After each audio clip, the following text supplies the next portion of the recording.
I'm Dale Cougar Armstrong. I'm here at the Five Points Museum in Cleveland, Tennessee. And I'd like you to meet Lisa Lutz, who's the Museum Center Director.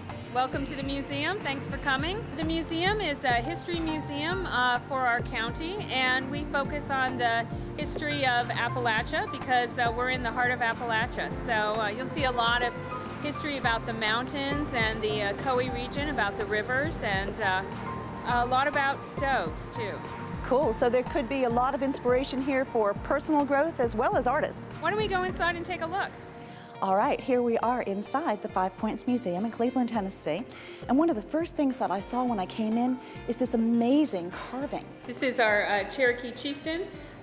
We have actually two in our town. There's one downtown in our park, and this is the one we have here in the museum. And the Cherokee were here as our first indigenous people.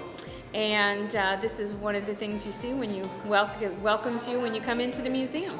All right, one of the first things I like to do, and that might be because I'm a rock hound as well, is to look at the floor. Always look at your feet.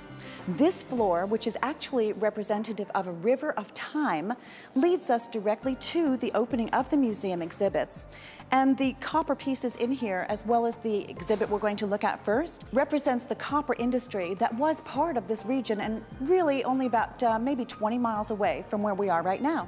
This is a type of sandblasting, and these figures represent different figures in history here in Bradley County in Appalachia, Tennessee. This copper rendition actually represents the entire community. In this particular instance, you'll notice that the courthouse is located in the center. The entire thing is made of copper, as I just mentioned, which was very important with the development of this particular part of the area. We all know that Coca-Cola is located in and began in Chattanooga, Tennessee.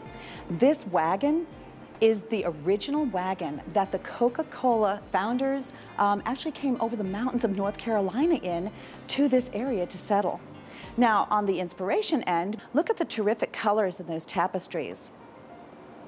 And also, check out the wagon wheel. I think we have seen some designs done on that idea with spokes. And then also over here is a really cool version of an original spinning wheel.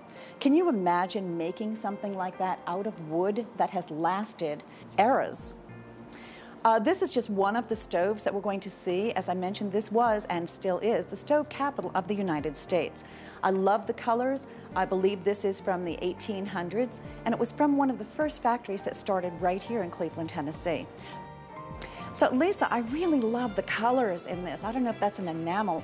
What can you tell us about this stove? This is a Hardwick stove. These were made here in Cleveland. Hardwick was bought out by Magic Chef. A lot of people know the name Magic Chef if you're older.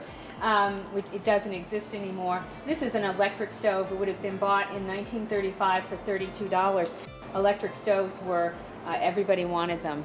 You turn on a knob, easy. Piece of cake. Yeah. Excellent, thanks. You're welcome. This bracelet is just so cool. The bracelet is actually early Mississippian period, which is 600 to 900 AD. And it was made from discs of shell, obviously not found in this area, but that was part of the barter and trade system. About all museums have something focusing on facts just for children that make it fun. I love this fossil exhibit in this particular museum. Well, of course, being a rock hound and being involved with jewelry making and whatever, this is just so cool. And it's a great way to get your kids involved. Lisa, I love the early basketry that I'm seeing here. The colors, the weave, the whatever. And I mean, we see renditions of that inspired by designs in a lot of our modern things today. What can you tell me about this? Sure, this is a Cherokee basket. As I said earlier, the Cherokee were our Native American people that were here before the Trail of Tears. And this was their land, and they lived here up until the 1830s when they were removed because of the Jackson era policy to take their land so that whites could settle here. It was an unfortunate, horrible incident in the history of Bradley County and this area of East Tennessee and North Georgia. I totally agree. Very sad, but you know, I have a lot of Cherokee friends. They're still here, they're still present, and that is so cool. That's so true. They are definitely still here, and we call on a lot of Cherokee people to come back and do programming here at the museum, and that's a wonderful point. And of course, we have a lot of Cherokee crafts in our museum store, which is wonderful. And we can call on them for a lot of programming. So that's terrific. That's great. You know, nothing says Tennessee, which is presently my home state, like a handmade quilt. I love the colors in this one. I love the designs. Think about where you can take this with almost anything that you do, be it you're a painter, a jewelry maker, a metalsmith, a carver. The possibilities are amazing and they're endless.